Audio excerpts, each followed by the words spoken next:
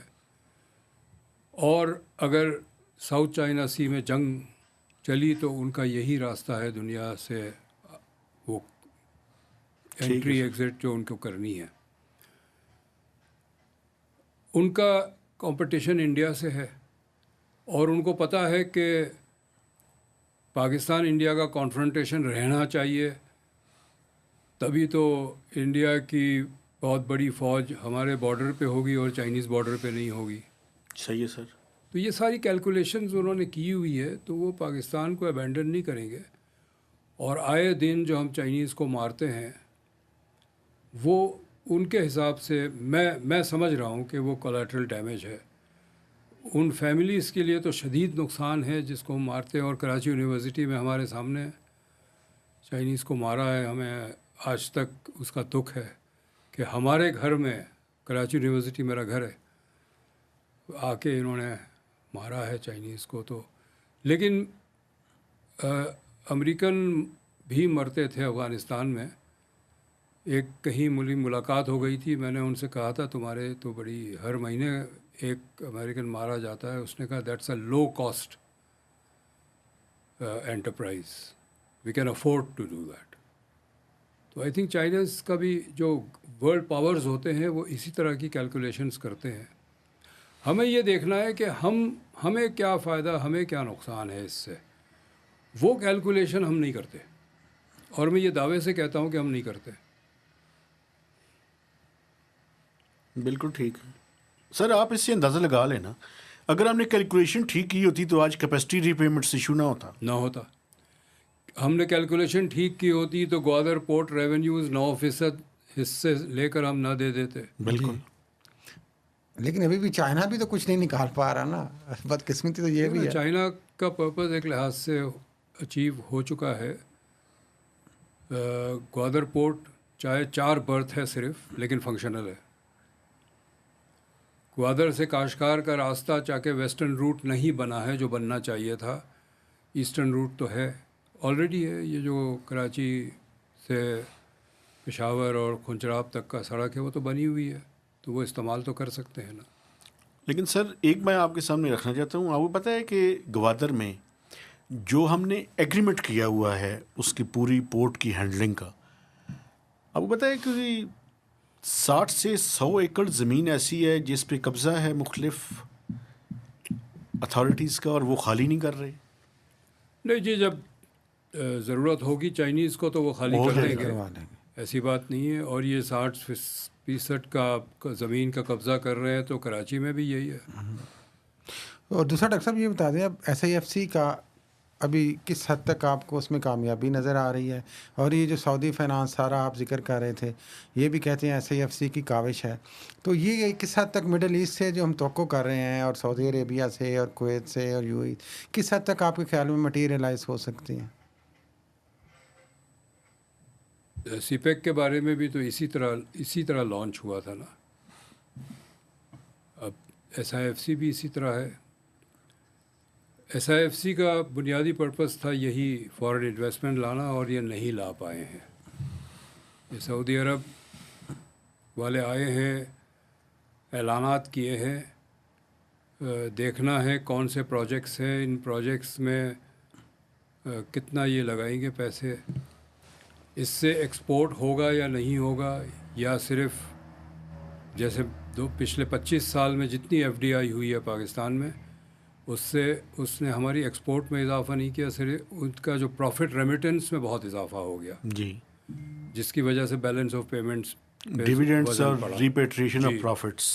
تو اگر سعودی انویسٹمنٹ اسی نوعیت کی ہے تو ہمیں تو فائدہ نہیں ہوگا, ہمارا مزید balance of payment under pressure آ جائے گا, مزید قرضے لینے پڑیں گے ہمیں آگے چل کے. اچھا سر, ایک چیز میں آپ کو, سر ابھی انویسٹمنٹ منسٹر آئے تھے ان کے, میں کنفیوز ہوا ہوں, وہ پاکستان میں انویسٹمنٹ کرانے آئے ہیں یا اپنے ملک میں انویسٹمنٹ چاہتے ہیں؟ مجھے یہ لگتا ہے, یہ میرا خدشہ ہے کہ ان کا جو وی این 2030 ہے میرے خیال میں, ان کا جو ایم بی ایس کا, وہ اپنے ملک میں جوائنٹ وینچر کروانا چاہتے ہیں. سب وہ بالکل کروانا چاہتے ہیں, لیکن اس کے لیے پاکستان بالکل نہیں آئیں گے. پاکستان تو اسمال چینج بھی نہیں دے سکتا ہے. پاکستان کیا انویسٹ کرے گا؟ ٹھیک ہے, پاکستانی جو بزنس مین ہے ان کے پاس ہمارے اسٹیٹ انٹرپرائز خریدنے کے پیسے نہیں ہیں, وہ کیا انویسٹ کرے گا بالکل وہاں جا کے. اچھا سر, ایک چیز آپ ذکر کر رہے تھے, میں چاہتا ہوں اس کے بارے میں آپ ضرور بات کریں. آپ کسینو اکانومی کی بات کر رہے تھے, اس سے آپ کی کیا مراد ہے, اور یہ جو ٹیکس کا نظام ہے اس کے بارے میں آپ کی کیا رائے ہے؟ جو میکرو اکنامک پالیسی ہم نے بنائی ہے, ایک انڈسٹری پہ ٹیکس بڑھاتے چلے گئے. جی ایس ٹی پہلے 12.5% سے شروع ہوا تھا, 18% پہ پہنچ گیا. بجلی کی قیمت بڑھاتے چلے گئے, گیس کی قیمت بڑھاتے چلے گئے, انٹرسٹ ریٹ بڑھاتے چلے گئے. تو جو کاسٹ آف پروڈکشن کے جتنے بھی کمپوننٹس ہیں سب ہم نے بڑھا دیے. تو جب آپ مہنگی چیزیں بنائیں گے تو مہنگی بیچیں گے اور مہنگی ایکسپورٹ کریں گے. جب دوسرے وہی چیز سستا بنائیں گے تو آپ کی ایکسپورٹ تو ختم ہو جائے گی, اور ہماری ایکسپورٹ وہیں کھڑی ہے جہاں 10 سال پہلے کھڑی تھی. ٹھیک ہے. اچھا, ہم جب جی پلیز. ایکسپورٹ نہیں کر پاتے نا, اس لیے تو لوگوں کو تو, جو بزنس مین ہیں ان کو تو پیسہ کمانا ہے, تو وہ انڈسٹری بند کر کے اسٹاک مارکیٹ اور پراپرٹی مارکیٹ میں انویسٹ کر رہے ہیں, چونکہ وہاں پر گھر بیٹھے کام کرتے ہیں, ڈاکومنٹیشن بھی نہیں ہے, ٹیکس بھی نہیں دینا پڑتا ہے. انڈسٹری میں تو ٹیکس دینا پڑے گا, چونکہ وہ مال جب بنتا ہے اور نکلتا ہے وہ سارا کئی لیول ہے جس پہ ڈاکومنٹیشن ہو جاتی ہے. یہ اور بات ہے کہ ٹیکس کے افسر اس میں 100 یونٹ کسی چیز کی نکلی تو انہوں نے 75 کو ریکارڈ کیا, 75 پہ ٹیکس دیا, 25 کا ٹیکس آپس میں بانٹ لیا, کھانچا لگا لیا. لیکن اس کی لمٹس ہیں, چونکہ آپ ٹریک کر سکتے ہیں پھر بھی کسی طرح سے. اور ابھی ایف بی آر نے ٹریک کرنا شروع بھی کیا ہے اور کامیابی سے کیا ہے. ٹھیک ہے سر. لیکن اگر میں ٹیلی فون پہ کام کر رہا ہوں اور سارا کیش پہ کام کر رہا ہوں تو یہ تو ستے بازی ہے نا. ہم نے ایک پیداوار پروڈکٹیو اکانومی کو کمزور کر کے ایک ستے بازی کی معیشت پیدا کی ہے پچھلے 30 سال میں. یہ 30 سال میں آرٹیفیشل بوم ایک طرح سے, جس طرح مشرف صاحب کے دور میں تھا. وہ اس کو میں کسینو اکانومی کہتا ہوں, کہ ایک کسینو کریٹ کیا ہوا ہے ہم نے, صحیح. اور لوگ ستے بازی سے پیسے بناتے ہیں, اشیاء پیدا کر کے, اشیاء بیچ کے, اشیاء ایکسپورٹ کر کے نہیں بناتے, جس سے روزگار بھی نہیں ہوتا ہے. صحیح ہے. لاسٹ ٹو کی کوشچن ڈاکٹر صاحب, ایک تو یہ بتا دیجیے کہ فارن انویسٹمنٹ کی ہم بات کر رہے تھے, ابھی ایس سی او میں بھی سب سے بڑا ڈیلیگیشن رشیا کا آیا, 300 کے قریب ان کے ممبرز آئے. ان کے پرائم منسٹر, فارن منسٹر پہلے بھی آئے, اب دوبارہ بھی آ رہے ہیں. تو رشیا سے کیا ہم آپ کے خیال میں ایکسپیکٹ کر رہے ہیں, یا کیا چیزیں ان سے؟ ہم سنا ہے وہ اسٹیل مل کے بارے میں بھی کچھ انٹرسٹ رکھتے ہیں. اسٹیل مل تو ہم نے فیصلہ کر لیا ہے, اسٹیل مل تو بند کر دیا, اور یہ فیصلہ کیا ہے کہ اس کو ہم انڈسٹریل اسٹیٹ بنائیں گے اور چائنیز کے حوالے کریں گے. لیکن اب جب کہ آئی ایم ایف کا ایک کنڈیشن آیا ہے کہ ہم کسی بھی انڈسٹریل اسٹیٹ کو کوئی انسینٹیو نہیں دے سکتے, تو اس پہ تو پھر حکومت کو نظر ثانی کرنی پڑے گی, کوئی نئی پالیسی بنانی پڑے گی. رشیا انٹرسٹڈ تھا اسٹیل مل کو ٹیک اوور کر کے اس کو بحال کرنے کے لیے, کیونکہ یہ اسٹیل مل بنائی رشیا نے تھا اوریجنلی. تو لیکن ہماری کوئی آگے بات چلی نہیں اس پہ, کیوں نہیں چلی مجھے نہیں پتا. مجھے تو لگتا ہے سر کہ رشیا کے ساتھ صرف بات چیت جاری رکھنی ہے, کرنا کرانا کچھ بھی نہیں ہے. میرا خیال ہے دونوں طرف سے ہے. رشیا بھی چاہ رہا ہے کہ تعلقات رہے, بات چیت چلتی رہے, لیکن کانفیڈنس نہیں ہے کسی کو, رشیا کو چھوڑے کسی کو کانفیڈنس نہیں ہے پاکستان میں کوئی سیریس انویسٹمنٹ کرنے کا, چونکہ رسک ہے.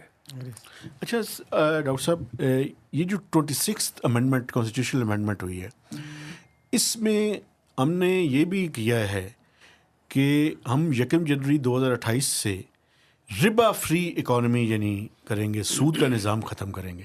یہ کتنا پریکٹیکل ہے اور دنیا اس کے بارے میں آپ کے خیال میں کیا ان کا جو ہے اس کے بارے میں کیا ہم کہیں گے؟ ربا فری اکانومی ایک ہماری آبجیکٹیو رہا ہے حکومتوں کا اور کچھ پولیٹیکل پارٹیز کا زیادہ. ہم نے انٹرسٹ فری بینکس بہت سارے ہیں، اسلامک بینکس. میں نے کوشش کی ہے ان سے معلوم کرنے کی کہ کس طرح آپریٹ کرتے ہیں، لیکن کوئی کنونسنگ آنسر نہیں ملا ہے سوائے یہ کہ انٹرسٹ کو ہم مارک اپ کہتے ہیں. تو ہو سکتا ہے ضرور کوئی راستہ ہوگا جو ابھی تک ہم نے نہیں کیا ہے. میرا سبجیکٹ نہیں ہے تو مجھے نہیں پتا کیسے صحیح ہے سر. یہ ہوگا، اور اس کا میں مزید تفصیل نہیں بتا سکتا چونکہ یہ میرا سبجیکٹ نہیں ہے. بالکل آخری بات ڈاکٹر صاحب، پھر ہم کنکلوڈ کریں گے. یہ آپ کئی دفعہ بڑا سخت اسٹیٹمنٹ دے دیتے ہیں، آج بھی پروگرام میں آپ نے کہا وہ نیوکلیئر والا. ابھی چند دن پہلے آپ نے بات کی کہ آئندہ 20 سالوں میں پاکستان کو نہیں دیکھتا نقشے پہ، اگر جرنیلوں نے اسی طرح کیا تو یہ اس طرح کا خوفناک اسٹیٹمنٹ کیا کہنا کیا چاہتے ہیں اس میں آپ بیسکلی؟ میں نے یہ نہیں کہا تھا جرنیلوں نے اس طرح کیا. میرا خیال ہے اس ملک کی معیشت کی تباہی میں سب کا حصہ ہے،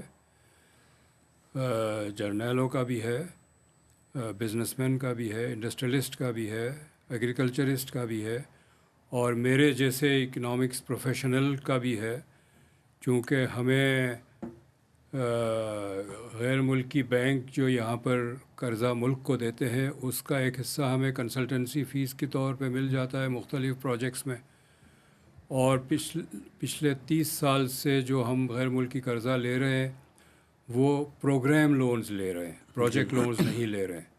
ہم وہ قرضہ لے کے اثاثے نہیں بناتے ہیں.